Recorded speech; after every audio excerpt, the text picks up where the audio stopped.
Nerderotic.com.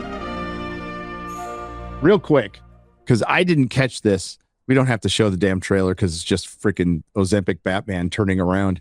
The Batman trailer or a teaser came out, and I reacted to it, and I didn't even notice the date at the end. And I was watching Ryan's video. I'm like, wait a fucking minute. That says 2028. Yeah. February. So they're dropping it in like the dead zone. Yeah. The first one came out in March, didn't it? Yes. Yeah. March makes more sense. February is not necessarily considered unless you're Black Panther and it's Black History Month. Hey, maybe that's the direction they're going. Maybe that's the direction they're going. Ryan has a theory on this that I completely agree with. The reason it was pushed back, Ryan, the theory that's out there. I'm not necessarily. Yeah, I was going to say I didn't come up with it. I'm not the one who theorized this. I saw Matt McGloin talking about it on a Comic Book News, and ironically, he had come out with a story. Like a report that he got from somebody a day before this got delayed. And they were saying that one of the reasons the Batman Part 2 got delayed wasn't because the script wasn't ready. It wasn't because they were having problems, but it was because they didn't want to put this movie out until after James Gunn is gone from DC. And that maybe one of the reasons it did get pushed back and delayed even more is to make that separation. Man of Tomorrow comes out in June of 2027. I think that's when Superman, Man of Tomorrow, whatever they're going to fucking call it, comes out. Now this would be another 8 months before the Batman Part 2 comes out. I don't think they want James Gunn to be able to take any credit or be involved in any way with people's perception of this movie. Sounds like there's some bad blood between James Gunn and Matt Reeves, which wouldn't surprise me.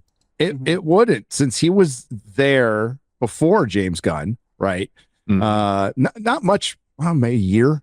And this is Warner Brothers being Warner Brothers. This is why Warner Brothers is massively in debt. And it was Matt McGloin who put it out there, but he's actually not wrong about this. If the Paramount Warner Brothers merger doesn't go through, Hollywood is under this impression that Warner Brothers will continue as a company, which it will not. That's why it has to sell. It is in bad shape, and it's worse than the debt too. So this has been a dumb fucking company for a long time, which is incredible because they could have had a DCU in the fucking 80s. Yep. They could have done it in the 90s. They've had control of so many great IP that they've never been able to exploit or do anything with. And when they make a decision, it's usually stupid. And here they are. And Zaslav made out like a fucking bandit. He's got his stock. He's going to fuck off. And we have multiple DC flops now. I don't know. You can't start another DCU. Like, once this is done, it's done. You make Batman movies. That's pretty much what you need just have to to do. start making solo films, and just standalone stuff. Yeah. Well, the casting isn't bad, though. They could continue with the same casting. The Superman casting is fine, except for, ironically, the guy they're making a series out of.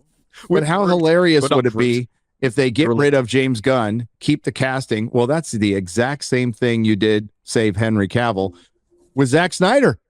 Yep. It's the exact same thing you did. So you're repeating your mistake, and James Gunn either slithers back to Marvel or not.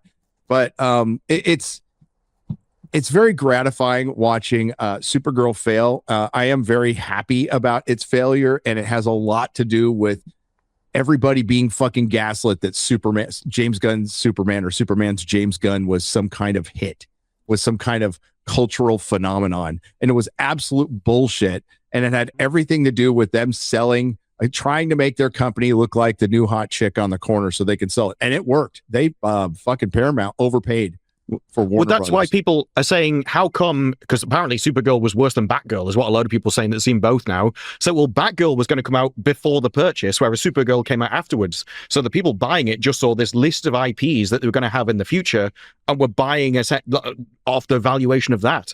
So it was actually really smart to cancel everything out up until people couldn't see the quality of the product, which just makes everyone go, well, they've got all these movies in the pipeline, it must be good, and it increases the price.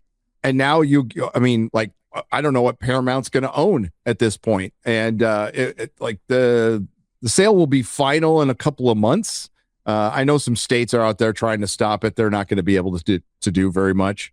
But we'll see. It's we got the lanterns right around the corner. Lanterns with the episode 1 leak that we've got, which sounds like it's real, considering Warner Brothers issuing copyright takedowns on people who are simply talking about it. And the reported leak, is that Hal Jordan dies in episode 1. And Yikes. to be fair, it's a non-linear storytelling, apparently, where they've got some in 2016 and some in 2026. So even though he dies in episode 1, he may be present throughout the rest of it, depending on how they play those timelines. But that's the leak, that Hal Jordan dies. And we had heard that rumor for a while about the series, that Hal Jordan dies. The fact that they kill him in episode 1, which is just a leak. However, people are making memes, not even of any of it's just like a comic book Hal Jordan and like a DCU slop factory humiliating him. People are saying, I guess Hal Jordan dies in episode 1. Warner Brothers issuing copyright takedowns over that. Not over actually any leaked imagery, just people joking about the leak, which is wild. Which is absolutely, it's not like Universal taking down people who are leaking early cam copies of the Odyssey. This is just people talking about Lanterns, and they're issuing copyright takedowns. Yep. Wow. You also have with the trailer of Jon Stewart going, "No, I'm gonna be way better than he is."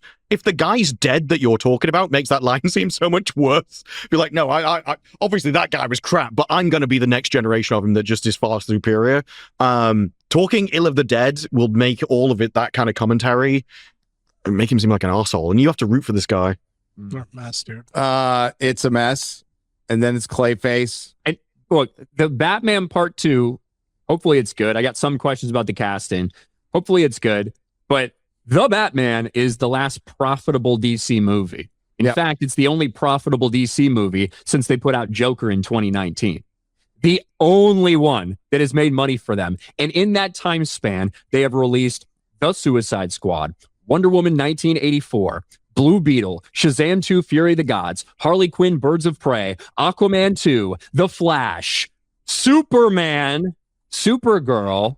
Maybe I'm fucking missing one somewhere, but The Batman is the only thing that's actually made them money theatrically. Obviously, Superman came close to breaking even, but that's fucking nuts that it's now going to be 6 years between The Batman and The Batman Part 2. By the way, Robert Pattinson is going to be 43 years old by the time that movie comes out, which is how old Ben Affleck was in Batman v Superman when he played an old, grizzled Batman. That is going to be now Robert Pattinson, who was introduced as a young Batman. And I know everyone craps on Clayface, but the budget of that is $40 million. Like, they can definitely make money on that. If it's just a standard horror film that carries the DCU name. The question is, how many people are going to know Clayface as a standard character that aren't comic book fans? So that's the future, is make superhero movies about C-list villains that aren't really superhero movies. Hey, you know what? I think it's really good, by the way. Sony did that. Yeah. They made Morbius and all these other bad films, and they're like, hey, don't you guys like this? And everybody's like, no, we don't, actually. But the thing is, you could do like a little body horror movie, but 40 million is kind of a lot to spend on that. It is. Like, you know, like a lot of these horror movies that come out and are very successful. It's because they have micro budgets. 40 million for something like that is kind of a big budget, certainly controlled in the superhero realm, no doubt about that. But you know, that's a movie that you got to have 200 million plus, basically, between the budget and the marketing. And that's starting to seem a little bit unachievable when Supergirl is sitting where it's at. Like, Supergirl is not going to hit $130 million. Might not even hit 125. That's all. Yeah. It's going to struggle to get to 125. Which is crazy. I love it.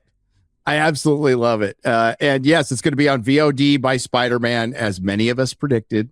Surprised they took that long. It's interesting because it reminds me of Superman, because I remember when that thing went to digital early, like I think it was day 38, day 39 maybe. I think this one is day 30 or day 31. So normally they're at a 45-day theatrical window. That means that they have it in theaters that long before they put it on VOD. And so they're pulling this thing, or rather putting it onto streaming onto VOD even earlier than Superman. And we all know that excuse that was made at the time was complete bogus. So Az informed me that Supergirl made $350,000 on Thursday. Yep. I don't know what that is per theater, but that can't be good.